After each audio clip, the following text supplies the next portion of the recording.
Sen ketaverasiz mana. Oyoq yo'q, qo'li yo'q desa, bu oyoq bo'lasan, bu qo'l bo'lasan desa, ketaverasizlar. Ya xudo onajonim. Sizchi?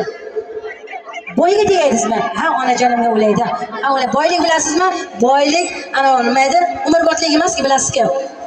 Ana, yo'q, savol javob emas. Ona sizchi? Qanaqa yigitga tekkan bo'laysiz? Ana qanaqa yigitga tekkansiz o'ziz? Yo'q, har qaysiki. Kambag'alga tekkansiz? Ha, onajonda. Kambag'alga tegaverasizmi? Yo'q, endi to'g'ri. Bu hayotiy anavi farqi yo'q ungada. Baqutiylar sana. Nega savolga javob bermasdan bu? Opa sizchi? Qanaqa yigitga turmushga chiqqan ma'qul? Opa siz ayting.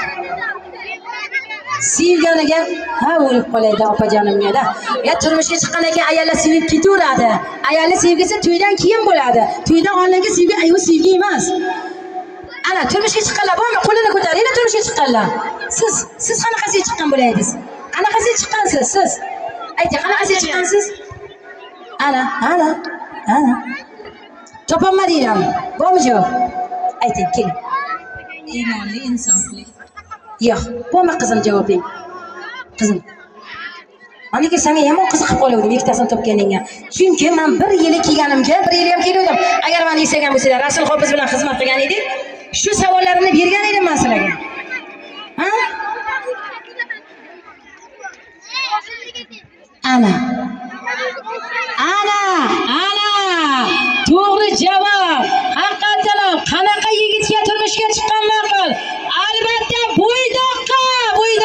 Mana to'g'ri javob. Xudo, bo'ydoqqa tegish kerak. Ana nima 10 ta balasi bo'lsa, boy bo'lsa tegib ketaverasizmi, opajon?